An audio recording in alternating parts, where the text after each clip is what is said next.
오늘 우리가 나누실 은혜 말씀은 시편 126편의 말씀입니다. 최근 뉴욕 한식 레스토랑에서 저렴한 와인을 주문한 커플과 최고급 와인을 요구한 테이블이 와인이 서로 바뀌어 전달됐던 이야기가 화제였던 적이 있습니다. 어느 날 밤 4명의 웰스트리트 사업가들이 레스토랑에서 가장 비싼 $2,000 하나로 약 225만 원짜리 레드와인을 주문하면서 이 이야기가 시작이 됩니다. 그런데 이때 다른 테이블에서는 이 젊은 커플이 $18 하나로 우리나라 돈으로 약 2만 원짜리 와인을 주문했는데 웨이터의 실수로 이 두 와인이 서로 바뀌어서 전달되었다는 거예요. 웃지 못한 상황은 이 최고급 와인을 주문한 이 4명의 이 웰스트리트 사업가들은 자기들이 마시고 있는 와인이 우리나라 돈으로 약 2만 원밖에 되지 않는 아주 값싼 와인인데도 그 와인을 마시면서 전혀 구분해내지 못했다는 거예요. 그런데 이 이야기의 흥미로운 점은 바로 이제 이 젊은 커플에게 집중됩니다. 자신들이 마시는 와인이 실제 가격은 220만 원짜리 당시의 최고급 와인임에도 불구하고 자신들이 주문한 2만 원짜리 와인인 줄만 알고 그냥 그 2만 원짜리 와인처럼 마셔대기 시작했어요. 저도 와인을 마셔본 적은 없지만 왜 와인을 마시면 뭐 입 안에 푹 넣고 막 이렇게 하잖아요. 막 말 그대로 이렇게 와인을 마신다는 게 아니라 그 와인의 풍미와 향을 마시잖아요. 그래서 막 향도 맡고 막 이러잖아요. 막 컵에 대고. 근데 진짜 막 225만 원짜리 와인이라면 그냥 꿀꺽꿀꺽 삼킬까요? 아니면 입 안에 계속 돌릴까요? 아마 누구든지 한 번에 이렇게 삼키지는 못할 거예요. 그런데 이 커플은 자신들이 마시고 있는 와인이 2만 원짜리인 줄만 알고 그냥 뭐 와인 그냥 평소에 와인 마시는 것처럼 그냥 뭐 음식에 곁들여 먹는 수준이었겠죠. 음식이 있으면 그 음식 곁들여 먹는 마치 우리와 콜라와 사이다처럼. 만약에 그들이 마시는 와인이 $2,000 225만 원짜리 와인인 줄 알았다면 주객이 바뀌었겠죠. 음식을 먹기 위해 와인을 곁들이는 게 아니라 와인을 마시기 위해서 음식을 곁들였을 텐데 바뀌어요. 한참 마시다가 이 두 테이블의 와인이 잘못 전달된 것을 그 당시의 레스토랑의 매니저가 알게 된 거예요. 그리고 이 매니저가 이 두 와인이 바뀌어온 것을 사실을 알려줍니다. 결국 이 젊은 커플 어땠을까요? 우리가 벌컥벌컥 마셔버린 그 와인이 자신의 일생일대 한 번도 어쩌면 마셔보지 못할 225만 원짜리 최고급 와인이었다는 걸 알고 행복함도 있었지만 아쉬움도 왔다는 거예요. 그럴 줄 알았으면 좀 더 음미할 거예요. 지금 우리 교회가 수많은 세월을 지내가면서 본질을 잃어버린 것은 아닌지라는 바로 아까 그 예화에서 문제점을 우리가 착안할 필요가 있다는 거예요. 완벽하게 들어맞지 않는 경우이겠지만 어쩌면 우리는 예수 그리스도의 핏값으로 사신 바 된 교회 값어치로 따지자면 아까와 같이 $2,000 약 225만 원짜리 최고급 와인을 실제로 마시고 맛보고 있으면서도 수많은 세월 동안 자기가 정해놓은 값어치에 의해서 2만 원짜리 교회의 형태를 우리가 구성해가고 있는 것은 아닌지 돌이켜볼 필요가 있다는 거예요. 최근 들어 교회가 많은 지탄의 대상이 되고 있습니다. 그 안에 어떤 여러 가지 현상들을 이렇게 복잡하게 얘기하고자 하는 설교가 아니기 때문에 그 거두절미하고요. 무엇이 옳고 그름이 아니라 어쨌든 우리가 표면적으로 드러났을 때 세상에 많은 지탄을 받고 있는 것을 봤을 때 어쩌면 우리는 본질적으로 최고급 와인의 맛을 내는 그런 교회임에도 우리가 수많은 세월 동안 우리가 점점 교회를 2만 원짜리로 전락시켜버렸기 때문에 수많은 사람들에게 지탄의 대상이 되고 있다는 거예요. 그들이 우리의 모습을 보고 2만 원짜리 와인이야 라는 것처럼 저기 2만 원짜리 교회야. 그런데 본질은 절대 바뀌지 않아요. 아까 말씀드린 것처럼 젊은 커플이 자기는 2만 원짜리인 줄 알고 마셨다고 2,000달러짜리 225만 원짜리 최고급 이 와인의 본질이 바뀝니까? 그래요? 그렇지 않죠. 본질은 절대 바뀔 수 없어요. 그저 마시는 사람의 그의 생각과 환경이 그것을 그렇게 판단할 뿐이에요. 오늘 우리 교회는, 오늘날 우리가 다니고 있는 교회는 절대 본질적으로 저평가 받아서고 누구에게나 손가락질 받을 대상이 절대 아님을 여러분 믿으시기 바랍니다. 그래서 저는 하나님께 매우 감사해요. 제가 올해 2020년, 이제 2019년이죠. 작년 12월 달에 목회 계획을 세워요. 그 가운데 가장 중요한 건 뭐예요? 설교. 주일 설교는, 주일 오전 설교는 이렇게 하고 새벽 설교 이렇게 하고, 그걸 하나님께 가장 많이 기도합니다. 근데 하나님이 갑자기 새벽에 새벽 설교를, 새벽 시편 강해를 하라고 하시는 거예요. 누누이 말씀드리지만 시편 강해는요 150편까지 물론 5권으로 나눠져 있긴 해요. 그런데 다 비슷해요. 시편의 노랫말이기 때문에 비슷해요. 상황과 저자는 다를지라도 비슷해요. 하나님 어떻게 150편 365일 어떻게 이 시편을 가지고 얼마나 지겹겠습니까? 성도들도 지겹지만 저도 준비하는 뭔가 막 새로운 게 막 역사서도 하고 예언서도 하고 막 복음서도 하고 재밌잖아요. 그런데 시편만 새벽마다 계속 하려면 아이고 어떻게 합니까 했는데, 올해를 지금 이 10월달 이제 11월 오늘 1일이 지나놓고 보니까 하나님이 기가 막힌 계획하심이었다는 거예요. 코로나가 번지면서 새벽마다 시편 강해를 통해서 하나님이 우리를 계속 만지신다. 또 지금 오늘 요즘 새벽에는 우리가 보면 지난주와 이번주 그리고 다음 주까지 이어질 텐데, 이 소위 성전 순례시로 묶음에 되어 있는 20편, 120편부터 134편까지 총 15편의 이 묶음시, 성전 순례시의 이 시편을 지금 이 시기 읽게 하셨어요. 그리고 성전 순례시를 통해서 지난주도 그런 말씀을 드렸지만 우리가 다시 성전을 재건하고 건축해야 된다. 건물을 건축하는 게 아니라 성전을 재건하자라고 말씀을 드렸죠. 얼마큼 성전을 지으셨나요?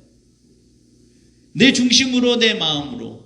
지난주에 말씀드렸잖아요. 생각만 하시라고. 어디 가서 좋은 거 보면 야 이거 우리 교회, 좋은 나무 보면 야 이거 우리 교회, 좋은 사람 보면 야 저 사람 우리 교회에 앉혀놨으면 좋겠다. 생각만 하시라고. 말하지 마시고 돈으로 결제하지 마시고 결정하지 마시고 생각만 하시라고. 다윗도 생각만 하고 그 중심을 짓지 못했지만 그 중심으로 지은 성전을 하나님이 기뻐 받으셨고 그에게 복을 내려주셨어요. 많이 지으셨나 모르겠어요. 벽돌 몇 장이 준비되셨습니까? 혹은 얼마나 많은 좋은 재료들을 창고에 쌓으셨어요. 만약에 깜빡하셨다면 계속 다시 진행하시기 바랍니다. 오늘은 그 두 번째예요. 성전. 그러면 이 본질적 가치를 지니고 있는 성전의 의미는 무엇인가? 오늘 이번 주와 다음 주까지 진행하려고 합니다. 참고로 말씀을 좀 짧게 많이 줄였어요. 원래 이게 2주 걸쳐서 그냥 한 주에 끝날 건데 2주에 안 했어요. 왜냐하면 여기에는 우리 기성세대만 있는 게 아니라 우리 주일학교 아이들이 있어요. 저 친구들 입장을 생각하니까 내가 너무 잘못했구나라는 생각이 들어요. 알아듣지 못하는 말을 여러분 20분 이상 들어봐요. 막 나중에 짜증이 나요. 아까도 중간에도 그런 말씀을 드리겠지만 특히 젊은 세대, 밀레니언이라는 세대, 2000년 이후에 태어난 세대의 특징을 아까 말씀드리겠지만 그 세대하고 우리 세대하고 너무 맞지 않는 부분들이 언밸런스한 게 많아요.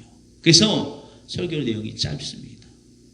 여러분 너무 짧아도 이게 짧은 거 아니야 라고 생각하지 마시고 다음 주까지 이어지니까 한번 들어보시기 바랍니다. 다시 본문으로 돌아와서 이 시편 통해서 교회 본질을 다시 한번 회복하기를 주의 이름으로 간절히 축원합니다. 오늘 우리가 읽은 시편 126편은 저자에 대해서 명확하게 알려진 바가 없어요. 그런데 추측건데 85편과 107편과 같이 바벨론 포로에 되었다가 제2차 귀환을 이끌었던 에스라가 이 시편을 지어 올렸을 것이라고 추정합니다. 어쨌든 시편 126편의 상황을 보니까, 말씀을 보니까 무엇인가 실제로 놀라운 광경을 직접 목격한 생생한 장면을 시편으로 하나님께 글로 올려 보냈다는, 그래서 에스라일 거라고 추측하는 거예요. 오늘 시편 보면 내가 꿈꾸는 것 같았도다라는 장면, 황홀한 거죠. 얼만큼이요? 자신들이 70년의 바벨론 포로 생활을 하면서 처음에는 믿었을 수 있어요. 수많은 이 선지자들이 예언했어. 우리가 포로로 가서 해방될 거라고. 처음에 믿어요. 한 1년? 10년? 믿을 수 있어요. 그런데 시간이 가면 갈수록 1세대가 그 땅에서 죽고 2세대가 드러나면서 점점 그 약속은 희석되고 희미해져요. 그런데 진짜 70년이 딱 되자 어떻게 돼요? 놀랍게도 당시에 바벨론 왕이 포로를 귀환시켜요. 그 과정을 보면 너무나도 드라마틱하고 있을 수 없는 일들이 전개가 됩니다. 그걸 누가 봐요? 에스라, 이 민족의 지도자 에스라, 포로 귀환 제2차를 이끌었던 그 에스라가 직접 눈으로 다 본 거예요. 그래서 뭐 하는 것 같다고요? 꿈꾸는 것 같았다라고 고백하고 있습니다. 여러분, 실제로 우리는 예배에 나올 때마다 이와 같은 감격이 우리 가운데 차고 넘쳐야 될 줄 믿으시기를 주 이름으로 축원합니다. 우리가 죄로 말미암아 죄의 종노릇하고 죄의 종노릇하다가 영원한 죽음에 이를 수밖에 없는 죄의 싹슨 사망인 존재임을 깨달은다면, 그러면 우리가 예배에 나올 때마다 우리로 하여금 예배에 초청하신 그 하나님이 죄로 인하여 죽을 수밖에 없는 우리로 하여금 예수 그리스도의 십자가의 보혈로 용서하여 주셨으니 마치 꿈꾸는 것과 같아야 되는 게 맞다는 거예요. 그래서 시편이 얘기하는 것처럼 우리가 꿈꾸는 것 같았도다. 이런 사람들에게 나타나는 증상이 뭐예요? 2절에서 고백하고 있죠. 우리 입에 웃음이 가득하였고 우리 혀에는 찬양이 찼었도다. 이게 예배해야 돼. 할렐루야. 예배에 나오면요 웃음이 가득해야 돼요. 입에 찬양이 가득 차야 돼요. 여러분, 이게 이 음식을 입안에 가득 넣고 있는 상태. 진짜 이 진수성찬이에요. 가득 있어요. 입에 넣잖아요. 마치 우리가 예배 나올 때 웃음이 그냥 그 좋은 음식들로 가득 차 있는 것처럼. 숨길 수 있나요? 없나요? 도저히 숨길 수가 없어요. 참으려고 해도요, 참을 수가 없어요. 입 안으로 여기로 삐져나오고 저기로 삐져나오고. 뭐가요? 웃음이에요. 그리고 뭐가요? 찬양이. 우리 찬양합시다. 목사님, 저는요, 찬양하려면 일단은 여러 가지 조건이 있어야. 첫 번째는요, 좋은 음향이 있어야 되고, 좋은 세션이 있어야 돼요. 진짜 밴드가 잘 갖춰져야 되고요. 그리고 좋은 환경이 있어야 되고, 그리고 악보는 스크린에 PPT로 띄워줘야 되고요. 좋은 음향, 좋은 스피커 있어야 나 찬양, 그 조건 아니면 찬양 못해요. 이거는 아니에요. 지금은 그래도 악기가 많이 좋아졌지만, 예전에 보세요. 뭐가 있어요? 처음 한국교회가 들어올 때 무슨 악기가 있습니까? 제가 시골교회 다닐 때 풍금이 있었어요. 풍금, 발로. 이렇게 누르는 그 풍금. 그게 온전히 나옵니까? 이게 반주자같이 하다가 지치면요, 이래요. 그거 어때요? 그거 빨리도 못해요. 그 그런데도 막 신나게 찬양하잖아요. 그 들립니까 어디? 잘 안 들려요. 그런데도 사람들은 막 좋아요. 왜요? 입에 차고 넘치니까. 이런 신세계가 있나? 한국 땅에 전쟁과 수많은 압제를 통해서 이 마음에 끓였던 화가 가득하고, 또 삶 가운데 특별히 어머니들이 남편에게, 시어머니에게 막 환경에 막 짓눌려 있던 그 짓눌림이 교회 가니까 다 폭발할 수 있으니까 너무 좋은 거예요. 그러니까 막 그 풍금 소리 그 듣고도 막 찬양하고 신나게 하는 거. 이게 바로 오늘날 우리의 예배가 되어야 함을 믿으시기 바랍니다. 이게 교회의 본질이에요. 말씀드리잖아요. 우리는 값어치로 매길 수 없는 그 엄청난 값어치의 교회에 이미 우리가 몸담고 있으면서도 2만 원짜리로 전락해 가고 있는 것은 교회 본질이 바뀐 게 아니에요. 교회는 그대로예요. 그런데 우리가 자꾸 그렇게 전락해 가고 있는 거예요. 그래서 우리는 보여줘야 돼요. 할렐루야. 아까도 이제 그런 말씀을 드렸지만 지금 흔히 Z세대라고 해요. 이 밀레니엄 세대, 2000년 이후에 태어난 이 요즘 세대를 우리가 기성세대가 뭐라고 그래요? 죄송합니다. 요즘 것들은 하면서 이해를 못한다 어쩐다 이런 얘기를 하잖아요. 정말 기성세대, 그 이전의 그런 세대가 볼 때는 지금 있는 이 세대를 이해 못하는 부분이 많죠. 특히 2000년생 이후, 그러니까 20살 이전, 그리고 주일학교 아이부터 중고 청년도 나이 많은 청년 말고 20대 전반, 이 청년들 보면요 이해를 못하는 부분이 많죠. 그러면 이 친구들과 우리 안에 있는 이 DNA 유전자가 완전히 바뀌었나요? 바뀌었어요? 우리는 원래부터 이렇게 태어났고 그들은 원래부터 그렇게 이해 못하게 태어났나? 그렇지 않아요. 우리 안에 있는 DNA, 즉 DNA 유전자는요 동일합니다. 바뀔 수가 없어요. 왜냐하면 하나님이 창조하셨기 때문에. 단지 하나님이 우리에게 놀라운 걸 심어주셨는데 뭐냐면 자유의지라는 DNA를 심어주셔서 환경에 적응해가고, 적응한 걸 넘어서 환경의 문화를 이끌어가는 놀라운 능력이 우리 안에 심겨져 있어요. 단지 밀레니엄 세대와 우리가 다른 점은 우리는 이미 과거의 수많은 생활 환경에 의해서 적응된 이 몸이 DNA가 만들어졌고, 지금 이 세대는 우리와 전혀 다른 환경에서 새로운 것들을 만들어갈 뿐이에요. 그러니까 더 정확하게 얘기하면 그들만 변한 게 아니라 우리도 변하고 있어요. 실은 이 환경에. 여러분 지금 보세요. 예배 드릴 때 마스크 쓰는 게 이게 말이 됐나요? 예전에 보면 불과 1년 전만 해도 예배 전에 마스크 쓰는 건요 저 못쓸 놈, 저 예의도 없고 이렇게 얘기했잖아요. 근데 지금 어디 보세요? 마스크 안 쓰면 반대예요. 예의도 없어 마스크. 저 마스크 안 쓴 사람은 예의가 없어. 이렇게 바뀌었잖아요. 우리도 바뀌었잖아요. 또 한 가지 예를 들까요? 여러분 지금 예전처럼 그냥 옆에 사람 말만 듣고 사나요? 직접 핸드폰에 여러 광고를 통해서 물건을 알아보고 사나요? 우리도 실은 예전 세대와 문화와 점점 바뀌어가고 있다는 거예요. 그래서 저는 이 밀레니엄 세대의 변화를 크게 두드러지게 세 가지를 두고 있어요. 첫 번째는 이 마이 사이더. 뭐냐면 내가 직접 결정하는 세대예요. 누구의 말을 듣지 않아요. 특히 엄마 아빠의 말을 듣지 않는 세대가 지금 이 밀레니엄 세대예요. 내가 직접 결정할 거야. 내가 입는 옷, 내가 화장하는 것, 내 머리, 헤어 다 내 스스로 먼저 결정할 거야 이거예요. 근데 왜 이렇게 됐을까요? 얘네들이 정말 이 버릇이 없어졌나요? 그렇지 않아요. 삶의 환경이 바뀌었기 때문에 그래요. 우리 세대, 우리의 이전 세대만 해도 직접 눈으로 보는 게 별로 없어요.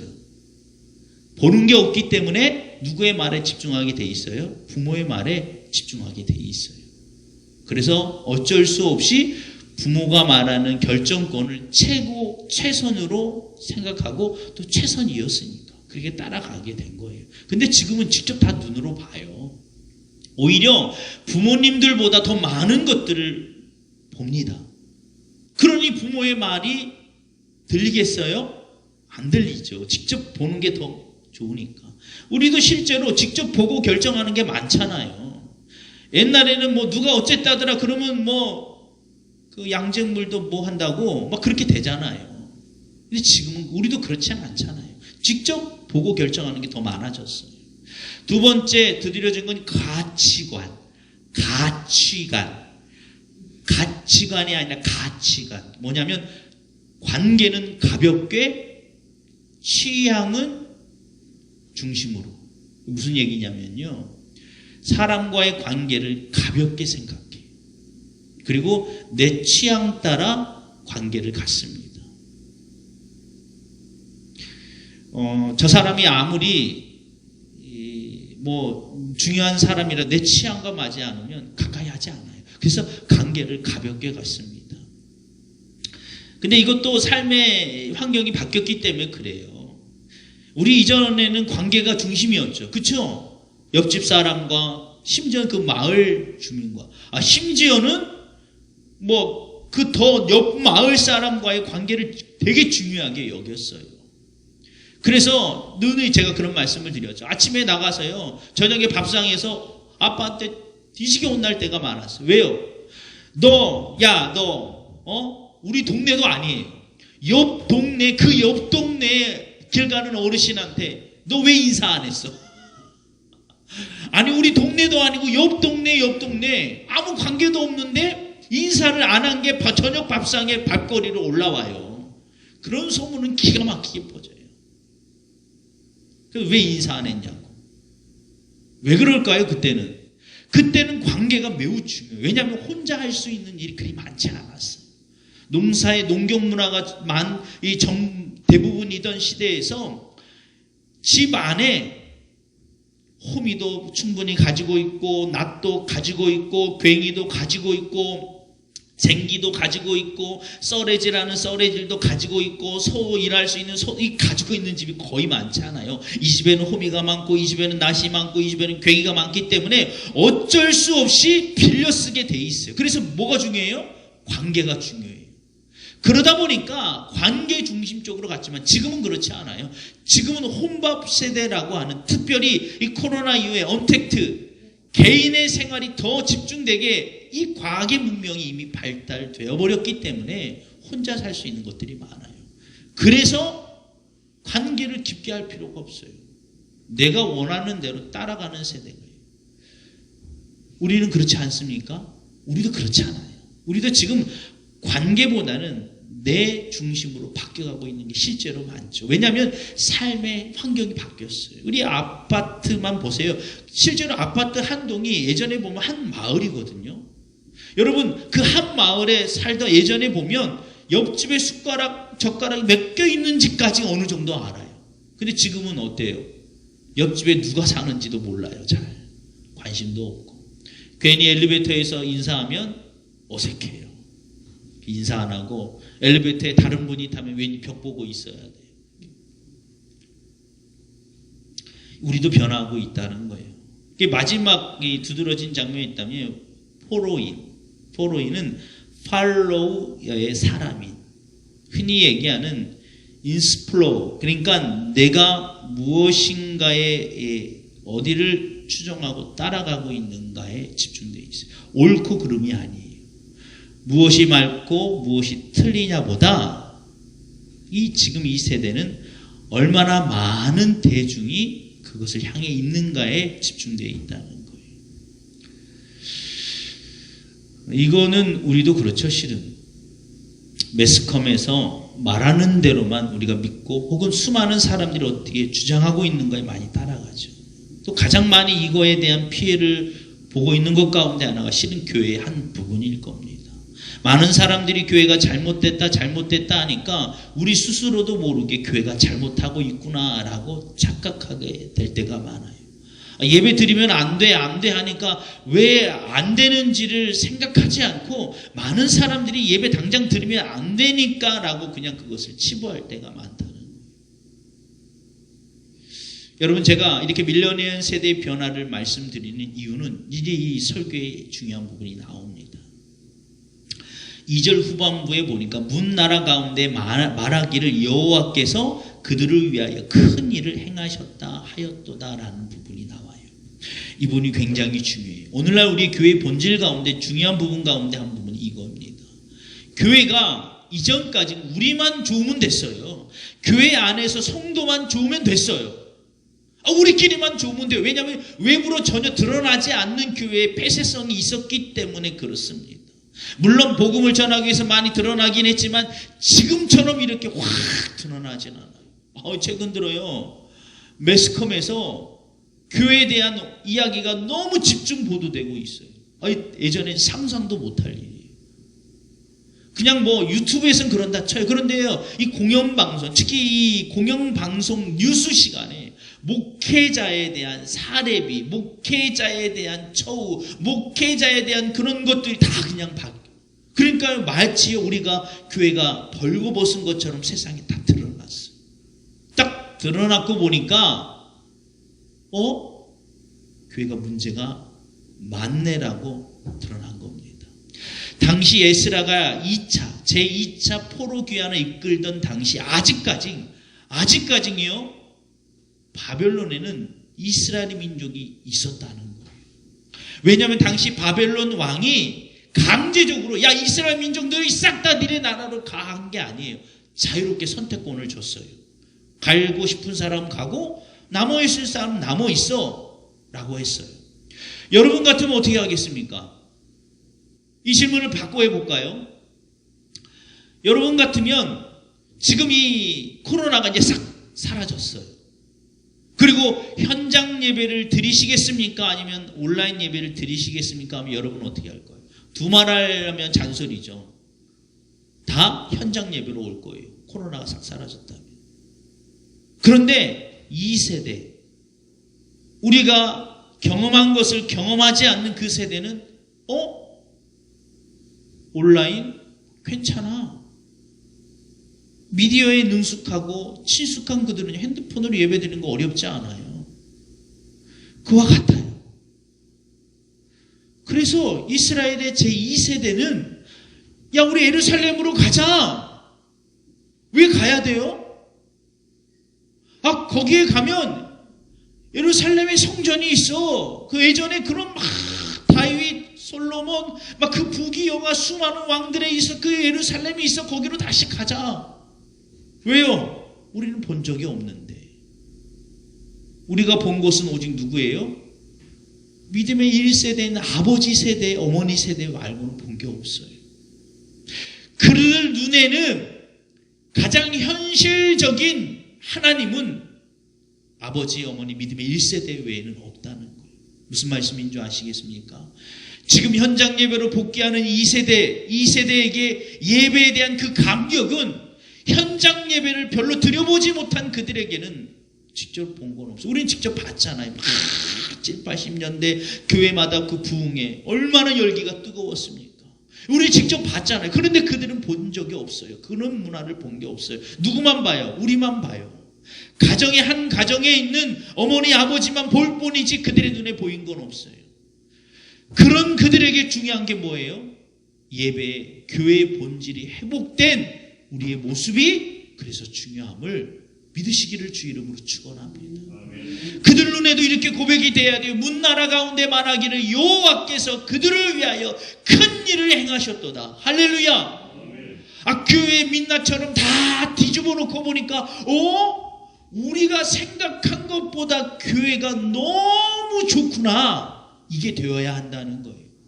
근데 지금 우리가 썩을 대로 썩은 부분이 너무 다 드러나 보니까 그들 눈에는 우리가 생각한 것보다 더 안 좋아 라고 돼버린 거예요. 그러니까 믿음의 다음 세대가 교회를 가지 않고 하나님을 믿을 수 있다라고 다 바뀌어요. 물론 가능합니다. 그런데 교회의 본질을 잃어버린 게 문제라는 거예요. 교회는 2달러짜리, 18달러짜리, 2만원짜리에 취급받아서는 될 존재가 아니라는 거예요. 그런데 그들 눈에 점점 비춰가고 있어요. 누구 때문에요? 우리의 잘못된 예배의 본질을 잃어버렸기 때문에 가능합니다. 말씀을 마치도록 하겠습니다. 짧게 하기로 했으니까. 여러분, 이와 같이 예배의 본질이 회복됨에 있어 중요한 게 뭐냐면 바로 5절과 6절에 그 해답이 있어요. 5절과 6절 뭡니까? 눈물을 흘리며 씨를 뿌리는 자는 기쁨으로 거두리로다. 이걸 더 강조했죠. 6절에 울며 씨를 뿌리러 나가는 자는 반드시, 할렐루야, 반드시, 이 반드시를 누가 말하고 있는가가 매우 중요해요. 누가 말합니까? 에스라예요. 에스라가 뭘 경험했습니까? 70년 후에 너희가 귀환하리라. 이거를 믿지 못하는 상황이지만 그걸 직접 경험했어요. 하나님은 반드시 70년 후에 회복시키리라. 그러니까 그 에스라가 고백하고 있는 반드시는 완벽하고 완전한 증거입니다. 어떤 자에게요? 울며 씨를 뿌리는 자에게. 지금 우리는 뭐 해야 돼요? 울며 씨를 뿌려야 돼요. 할렐루야. 지금 우리가 그 열매를 먹고 즐기려고 하면 안 됩니다. 그건 우리의 사명이 아니에요. 우리는 울며 씨를 뿌려야 돼요. 힘들고 어렵고 척박해 보이지만 우리는 끊임없이 울며 씨를 뿌려야 돼요. 그럼 나중에 반드시 기쁨으로 단을 거둘 거예요. 반드시. 하나님은 반드시 약속해 주셨습니다. 그래서 우리는 지금 울며 씨를 뿌릴 때입니다. 잃어버리지 마시기 바랍니다. 교회의 본질은 바뀌지 않았어요. 교회의 본질은 예수 그리스도의 피로 사신 바 된, 베드로가 예수님께 고백했던 것처럼 주는 그리스도의 하나님의 아들이시, 이 고백 위에 터전 위에 세워진 것이 교회예요. 그래서 핏값으로 샀다는 거예요. 왜냐하면 베드로의 고백 안에는 예수 그리스도의 십자가의 구속의 은혜의 고백이기 때문에 그런 고백하는 이들이 모여든 것이 교회예요. 교회는 제도적 이 구속력이 전혀 없어요. 사회나 어떤 학교처럼 그런 게 없어요. 교회의 구속력은 오직 한 가지예요. 예수 그리스도의 십자가의 공동체 외에는 아무것도 없어요. 그런데 그 아무 구속력 없는, 제도가 없는 그 교회 예수 그리스도의 십자가의 그 가치는 매길 수 없는 놀라운 가치임을 믿으시기 바랍니다. 그래서 우리는 그 가치를 향해 나가셔야 돼요. 다음 주 예고. 다음 주는 교회는 성령님의 유기적 관계를 이루어야 한다. 제일 무서운 잘못된 교회가 어느 교회인지 아세요?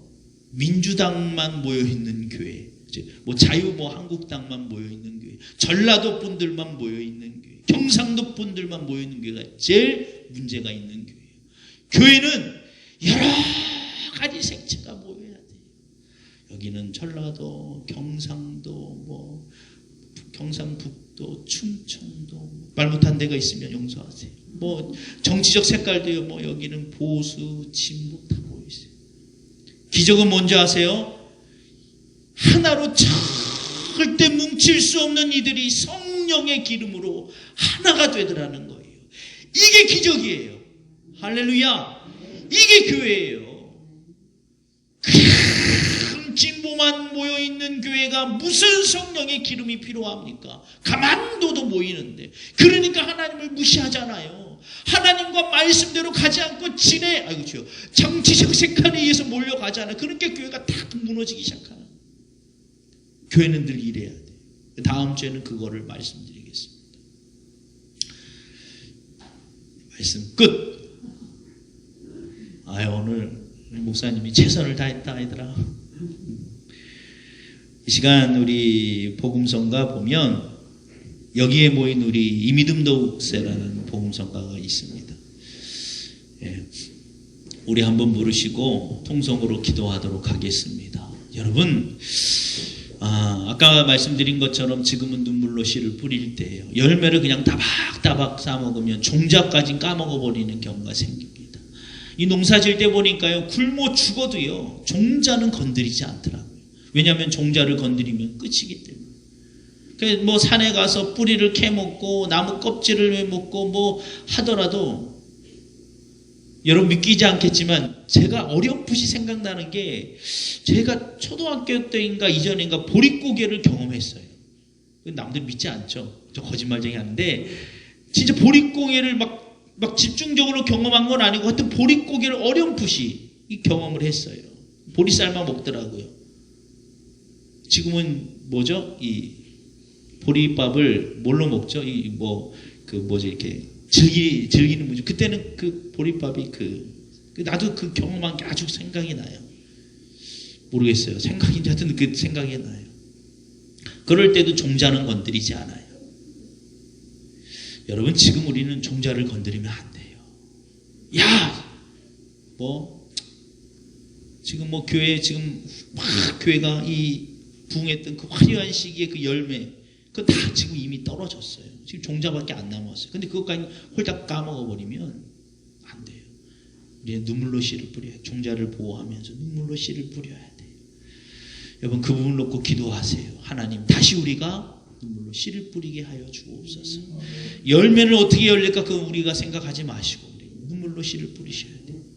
한국교회를 위해서 기도해 주세요.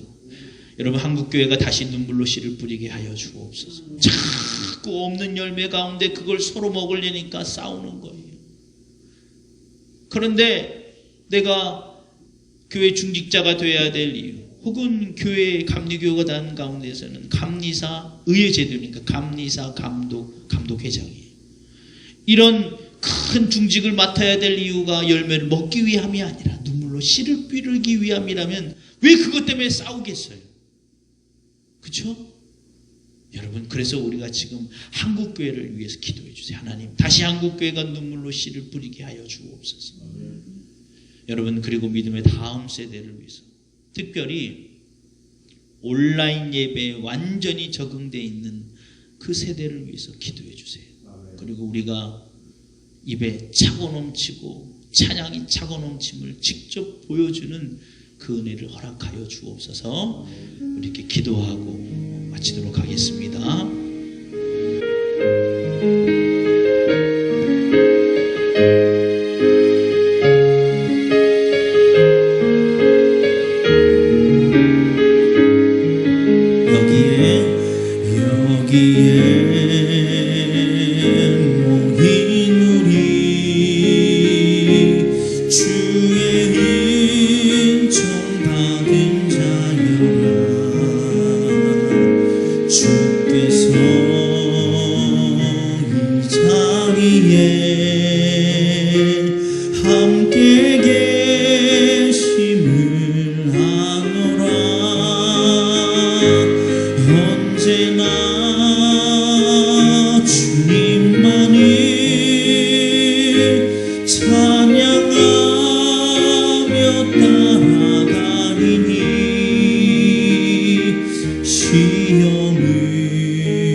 때로는 넘어져도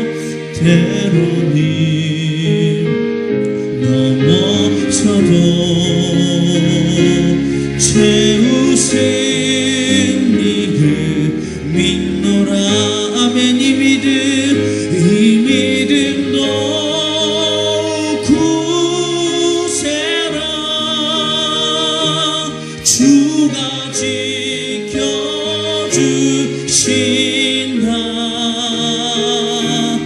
어둠 밤에도 주의 밝은 빛 인도하여 주신다. 여기에 모인 우리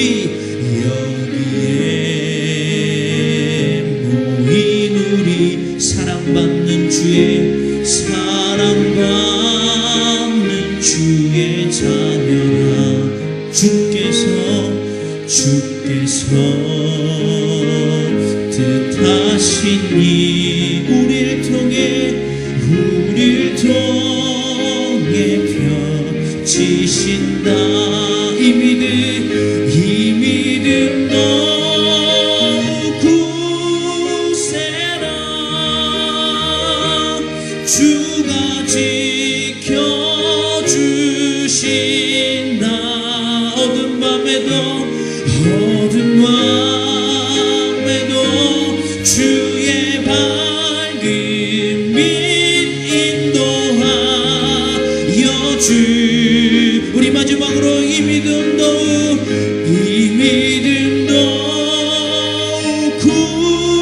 굳세라. 주가 지켜주신다. 어둠 밤에도 주의 밝은 빛 인도하여 우리 주여 삼창하고 통성으로 기도하도록 하겠습니다. 주여